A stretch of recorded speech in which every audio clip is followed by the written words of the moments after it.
stem, terus dengan tinggi, yang lower case harus gimana, yang kapital harus bagaimana, nanti membentuk bulatannya gitu kan ya, untuk itunya agak-agak sedikit memang lebih sulit.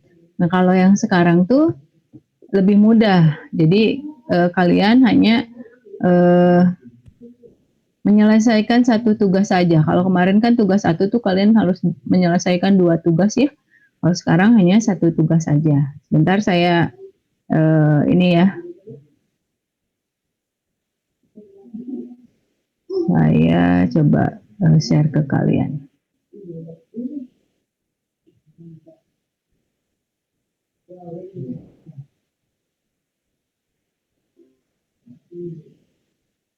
Oke, sudah ada? Oke, nah tugas yang kedua ini masih sama mengenai anatomi, tapi anatominya lebih spesifik lagi ke legibility-nya atau ke tingkat keterbacaan dari sebuah huruf atau font ya, gitu ya. Legibility dalam tipografi. Nah, kurang lebih itu seperti ini. Apakah kemudian yang kalian lihat ini secara tingkat keterbacaannya masih terbaca dengan baik atau tidak si huruf-hurufnya atau katanya? Masih terbaca dengan baik atau enggak? Susah, Bu. Susah. Iya. Susah artinya secara legibility huruf-huruf ini menjadi kacau kan ya gitu ya ketika dibuat mengkerut, dibuat seperti diremas gitu ya, menjadi kacau. Nah dari sini kalian mungkin sedikit banyak paham legibility itu seperti apa gitu. Jadi legibility adalah tingkat keterbacaan dari sebuah huruf ketika persatuan huruf atau ketika dikomposisikan dalam sebuah kata atau kalimat. Oke, saya jelaskan nanti ya. Nah, selanjutnya ketika kalian lihat ini nih, ini ketika kalian lihat ini, apa yang kalian lihat? Huruf apa yang kalian lihat? M. M. Oke. Kalau yang bagian tengahnya? V. Oke. Jadi secara keseluruhan terlihat sebuah huruf M. Tapi ketika satuan yang kita lihat itu menyerupai huruf V kan ya gitu. Nah sekarang kita gabung nih. Apa yang kalian lihat dari keseluruhan? A. Huruf A. Oke, A. Nah, apa yang kalian lihat perbagian dari tengah-tengah A ini? Jarak ya, Bu ya? Ini, yang ini. Ini, yang di dalamnya. Yang area hitam. Iya, agak segitiganya.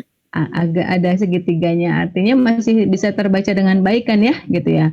Bisa jadi ini adalah bagian dalam dari si huruf A, gitu kan ya. Nah, ini berarti secara tingkat keterbacaan dibanding yang atas, yang area bawah ini jauh lebih bisa terbaca dengan baik. Meskipun entah ya, gitu kan, si huruf ini huruf apa, kita nggak tahu kan gitu ya. Hanya orang yang buatnya saja mungkin yang tahu si huruf ini huruf apa. Nah, sekarang saya jelaskan sedikit. Pada dasarnya, huruf itu memiliki energi yang dapat mengaktifkan gerak mata. Energi ini dapat dimanfaatkan secara positif apabila dalam penggunaannya senantiasa diperhatikan kaidah-kaidah estetika, kenyamanan, keterbacaan, serta interaksi huruf terhadap ruang dan elemen-elemen visual di sekitarnya. Nah, artinya ketika kita lihat ini, secara estetika dia mungkin ada sisi menariknya ya, tapi ketika kita lihat secara hurufnya, dia tidak bisa terbaca dengan baik dan area yang sekitarnya kemudian tidak mendukung si huruf-huruf tersebut untuk bisa terbaca dengan baik. Nah, berbeda dengan yang ini, secara estetika dia justru tidak menarik kan ya, gitu kan, penempatannya di mana saja. Tapi secara pendukung huruf di samping kiri kanannya dia mendukung area yang nantinya akan bisa terbaca dengan baik gitu ya. Nah, mata kita kan tertuju pada satu bentuk gitu ya, pada satu bentuk, dan akhirnya kita mengatakan bahwa ini adalah huruf V, ini adalah huruf M, ini adalah huruf A besar, A kapital gitu, yang di tengah-tengah seperti ada segitiga gitu. Nah, berarti area yang di sekitarnya akhirnya menuntun mata kita untuk menyatukan, karena mata kita melihat, mencari, bergerak gitu kan, sana kemari, kita tahu secara struktur bentuk bahwa yang seperti itu yang kita pahami adalah huruf M, adalah huruf A, adalah huruf V gitu ya, gitu. Nah, sekarang kualitas huruf atau naskah dalam tingkat kemudahan dibaca. Jadi legibility itu pengertiannya adalah kualitas huruf atau naskah dalam tingkat kemudahan dibaca. Jadi bisa terbaca dengan baik si legibility itu. Tingkat keterbacaan ini tergantung kepada tampilan bentuk fisik huruf itu sendiri. Jadi dari A sampai Z ada beberapa huruf yang ketika kita kemas, dia menjadi setengahnya atau dia menjadi terlalu mepet ke kiri atau terpotong atau apa gitu ya, si huruf itu menjadi tidak terbaca dengan baik. Nah, ada beberapa huruf. Nah, karena secara fisik si huruf itu sendiri dia tidak baik gitu. Jadi ada beberapa persepsi jadinya ketika kita melihat huruf tersebut gitu ya. Nah, kemudian kita uji nih. Salah satu contoh dari pengujian terhadap legibility sebuah huruf nih ya. Nah, saya bikin misalkan C. C ini saya bikin. C ini kan area putihnya besar tuh, ya kan ya? Area putihnya besar. Nah, di gambar kedua, saya coba area putihnya saya tarik nih. Saya tarik, dia sedikit berkurang area putihnya. Kemudian menjadi stemnya jauh lebih besar. Apa yang kalian baca, apa yang kalian lihat? Apakah masih seperti huruf C atau kemudian menjadi berubah? Kayak bulan sabit. Kayak bulan sabit. Tapi persepsinya akhirnya tetap ke C atau enggak? Iya, huruf C. Masih ke C. Oke. Sekarang saya geser lagi. Area putihnya saya geser lagi. Kemudian yang stemnya atau batangnya yang tadi kecil ini menjadi jauh lebih besar. Apa yang kalian lihat? Masih C, Bu.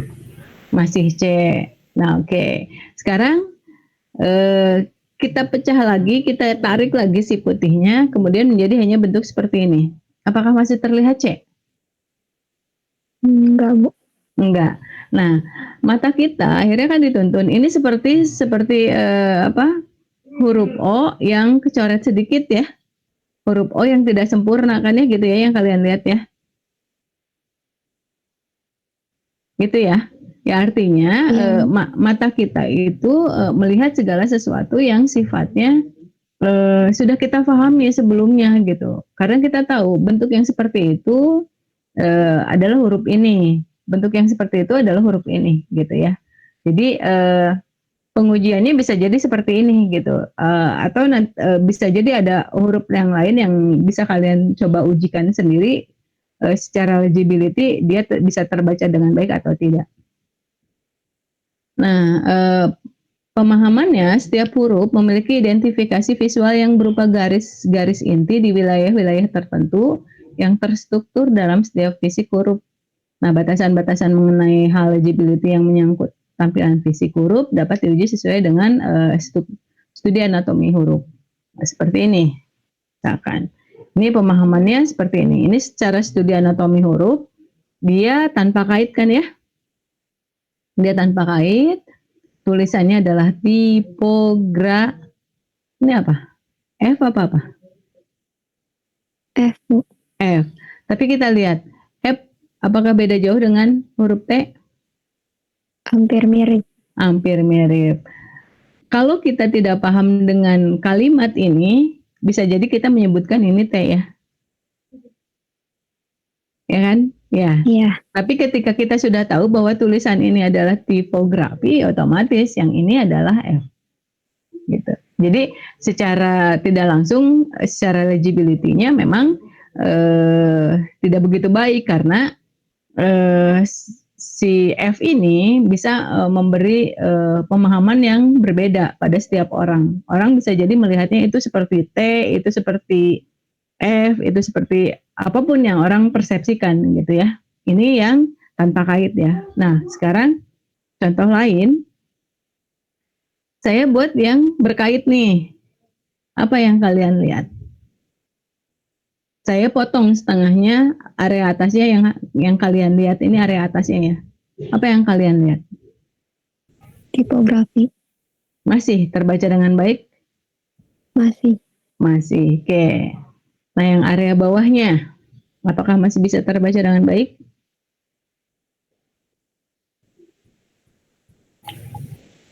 Masih, Bu. Masih. Masih ya, tapi nggak begitu jelas banget ya.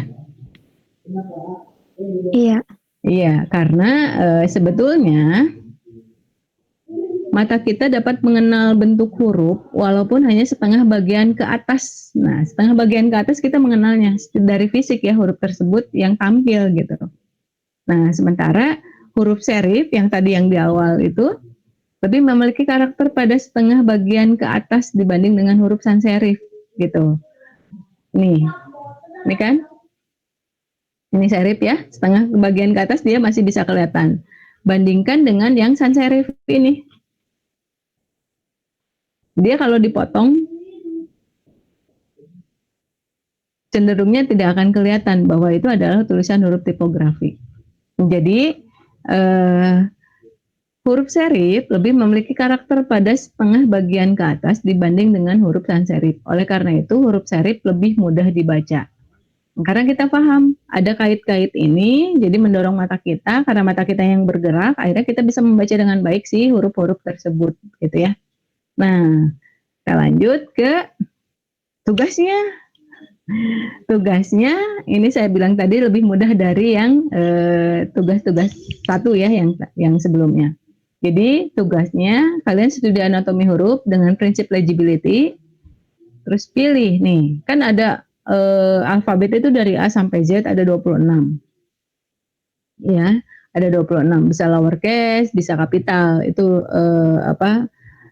akhirnya jadi dua karakter ya, yang lowercase dan kapital. Pilih satu aja, satu huruf. Pilih satu huruf yang kalian nanti komposisikan untuk menjadi sebuah huruf itu apakah bisa terbaca dengan baik atau tidak. Nah, pilihnya adalah dari alfabet itu, dari 26 huruf itu, pilih yang mempunyai karakter yang kuat.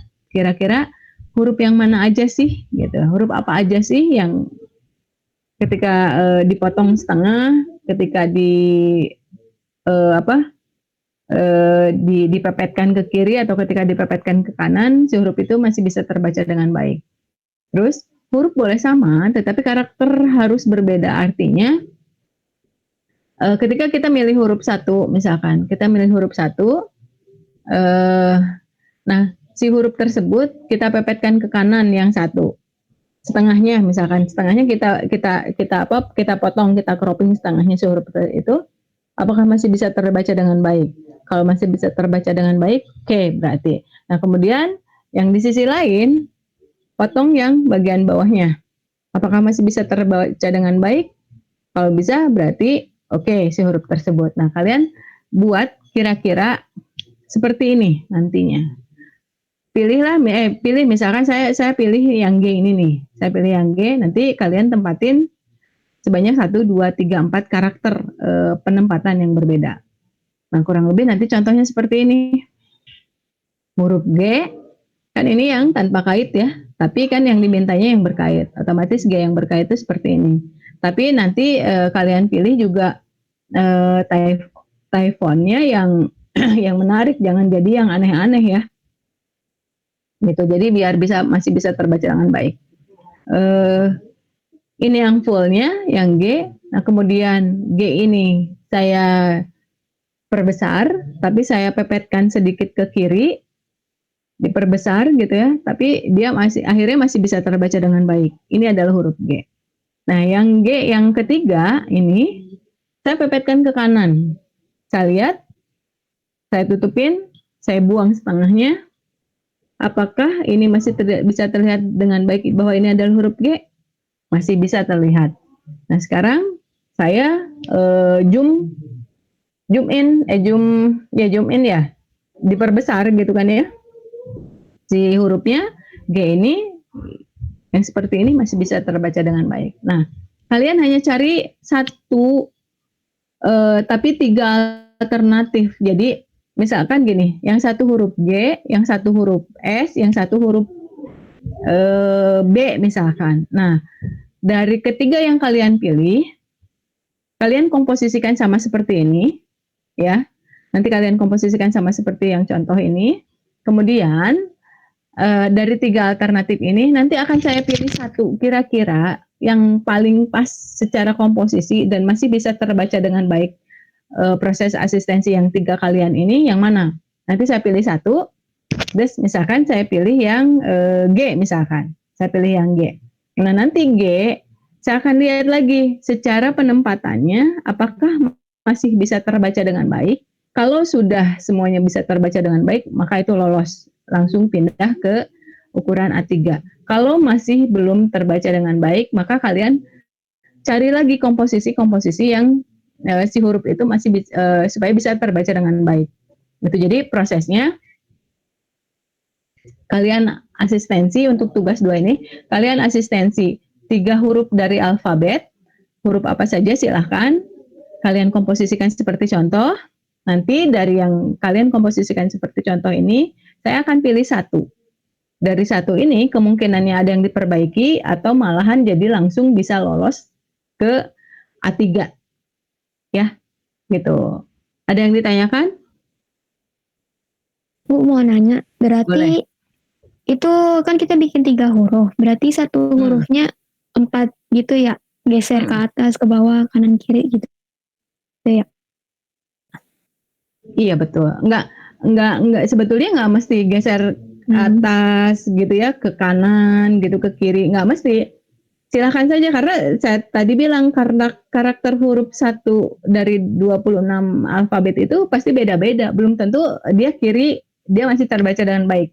Dia kanan dia terbaca dengan baik. Jadi nanti tergantung kamu komposisikan apakah jadinya memang ke kiri dia bagus terbaca dengan baik atau tidak gitu. Jadi cari, masih kalian harus yang cari-cari kira-kira nanti mau gimana nih komposisinya, apa ke kiri gini, apa ke kanan, apa jadi nanti di atas gitu atau nanti di bawah setengahnya atau malah di zoom in gini, diperbesar gini gitu kan, atau malah nanti di zoom out gitu kan, entah gitu, tergantung nanti huruf yang kamu pilih yang seperti apa gitu, huruf yang mana yang dipilihnya. Iya. Oke, Sama saya mau nanya lagi, itu boleh? pakai pensil? Pensil aja dulu. Nanti proses yang 3 itu di A4. Enggak langsung di A3. Jadi proses untuk asistensi itu hanya di A4. Ya, tapi nanti ngerjainnya landscape juga ya. Oke. Gitu. Jadi nanti kalau yang terpilih berarti nanti tinggal dipindahin ke A3. Ya, Bu. Makasih. Jauh lebih mudah ya. Iya, sama-sama. Jauh lebih mudah ya tugas yang ini dibanding yang sebelumnya. Oke, ada lagi? Bu, saya ingin bertanya, Bu. Boleh, untuk asistensi pengumpulannya kapan ya, Bu? Yang ini? Boleh diasistensi? Iya. Oh, boleh mulai dari sekarang. Tapi gini, saya pengennya sebelum mulai ke yang tugas kedua, kalian finish dulu di tugas yang pertama. Jadi sampai kalian upload tugas yang pertama. Takutnya nanti keteteran di tugas satunya, kalian kelupaan, kalian lupa upload, fokus aja ke tugas kedua gitu. Nah, saya pengen kalian selesaiin dulu sampai dengan finish upload. Nah, baru nanti kalian fokus ke tugas yang kedua. Gitu. Nanti asistensinya di Google Classroom kan, Bu? Iya, di Classroom. Oke, Bu.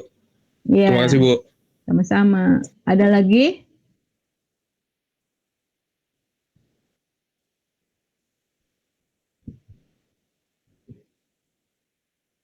Ada lagi yang mau ditanyakan?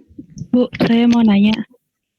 Itu Boleh. hurufnya pakai huruf kapital apa huruf kecil ya, Bu? Huruf yang lowercase, Neng.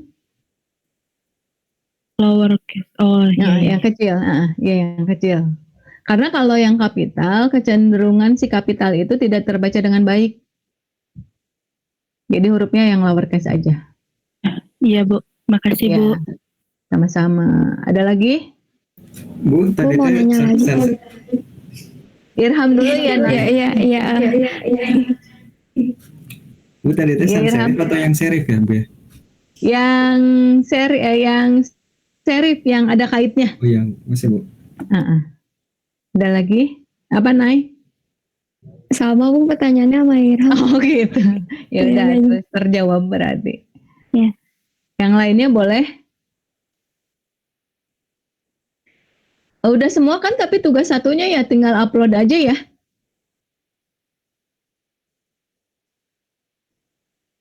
Belum Bu, Oh, belum. Kenapa? tinggal finishing Bu. Oh ya udah, nggak apa-apa kalau tinggal finishing. Maksudnya kirain belum sama sekali, tapi udah kan proses asistensi kalian sudah selesai semuanya. Ya, ada lagi yang ditanyain? Boleh kameranya on, kita screenshot?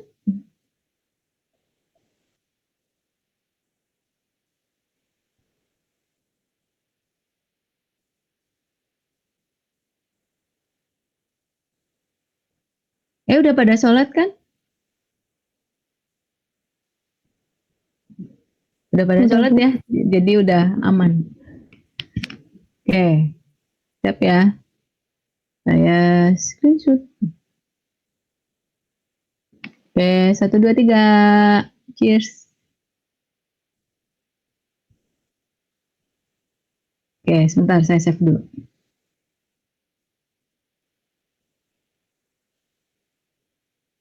Lagi ya, bebas.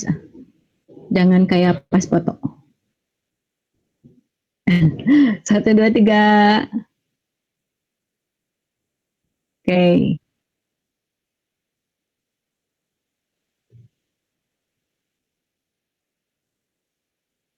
Ada yang ditanyain lagi? Gak ada? Paham ya? Kayaknya udah cukup. Tugas 2 lebih mudah ya? Lebih Iya. mudah ya tugas ini ya? Oke. Selamat bekerja, tetap semangat. Mudah-mudahan cepat bisa ketemu ya kita ya.